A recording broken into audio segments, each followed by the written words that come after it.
Hey everyone, it's Pastor Travis again. I just wanted to release a couple of videos this week. The first one I'm going to release is going to be on the Sadducees. That's the one we're going to cover here. And then the next one I'm going to release is going to be on the Pharisees, because I think whenever we look at biblical studies, it's important that we understand who these two groups are, since they play such a prominent role in the Gospels. If you look on the blog, I actually have posts on the Essenes and the Zealots as well.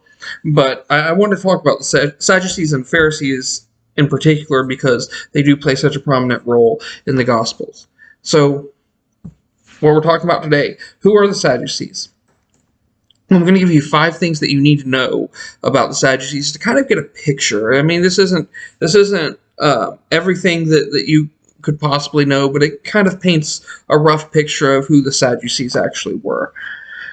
So first, the Sadducees likely came from wealthy, priestly families that aligned with the Hasmanians. Now, the Hasmanians were the group that came. It was the Hasmonean dynasty was the dynasty that was founded after the Maccabees expelled Greek influence from Jewish territory, and so they expelled the Greeks. The Hasmonean dynasty was founded in 142 BC. And so it was related to the Maccabees and everything that happened there. There were priestly families that aligned, wealthy families that aligned with the Hasmoneans, and as a result, if you look at how things played out, as a result, they came to wield quite a bit of power, and so. That's important to understand where they come from in that regard. The second thing you need to know is that the Sadducees concentrated much of their power on the temple. So the Sadducees were a minority party, in the sense that they didn't really have popular support, but they were the party that had a lot of power, especially in and around the temple. So they weren't popular, but they had this power that they concentrated in the temple, and so they if something happened in the temple, it was typically the Sadducees that would deal with that. When you see the Sanhedrin, however you choose to pronounce it, they were made up mostly of Sadducees. They were essentially the Jewish Supreme Court. They were the Jewish Supreme Court, I guess, is the best analogy for it.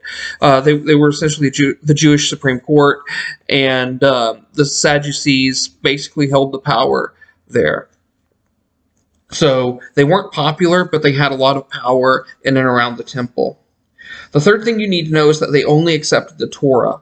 That is the 5 books of Moses: Genesis, Exodus, Leviticus, Numbers, and Deuteronomy. They only accepted those 5 books because they saw anything else that came after that as kind of an innovation. And so this is why when the Sadducees try to trick Jesus and say, hey, here's a story of a man with 7 brothers, whose wife is his wife going to be in the resurrection, Jesus cites from the Torah. He cites specifically from the book of Exodus to deal with the Sadducees, because he's meeting the Sadducees on the ground and saying, look, the Sadducees didn't believe in the resurrection either. And Jesus was essentially saying, hey, you don't believe in the resurrection because you don't think it's found in the Torah. Well, it is right here. Right here's where you can derive that from the Torah. And so Jesus disagreed with them on the Torah. Jesus cited from all of the Old Testament books, but the Sanhedrin, or not Sanhedrin, the Sadducees rather, only believed in the 5 books of Moses.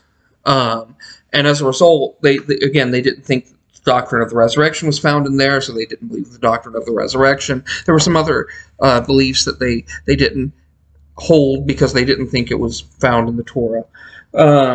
The fourth thing you need to know is that they didn't want to upset the Romans. They were a party that wanted the status quo. They didn't want anything to upset the Romans because they benefited from Roman rule. As long as things were nice and quiet and peaceful, then they would maintain their power as long as the Romans maintained theirs. The moment that, say, the Zealots, which didn't actually become a party until probably about the time of Josephus, but there were groups of people who could be called Zealots.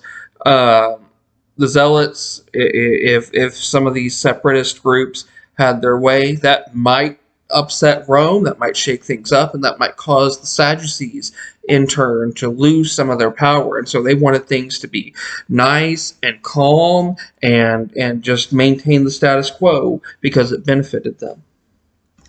Number 5 is that the Sadducees basically disappeared from history after the year 70 AD. And the reason for this is because, remember, they concentrated a lot of stuff on the temple. Well, the temple was destroyed in the year 70 AD. And as a result, the Sadducees, basically everything the Sadducees had built was destroyed along with it. The Pharisees, modern Orthodox Jews, are descendants of the Pharisees spiritually, more so than any other group. And so I think it's important to realize that the Essenes didn't really survive the Jewish revolt. The Zealots didn't really survive the Jewish revolt.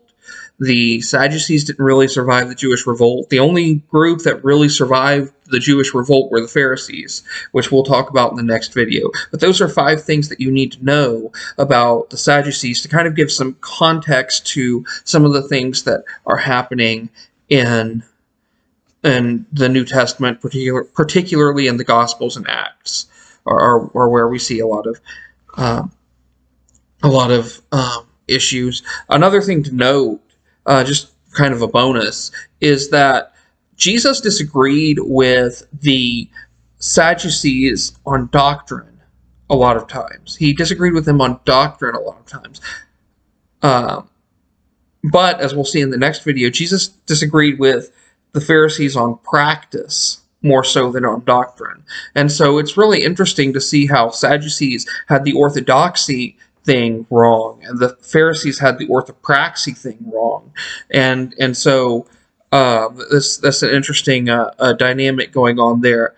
But that's what I have for this video. I hope it helps shed some light onto who the Pharisees are and what exactly is going on in the Gospels and Acts.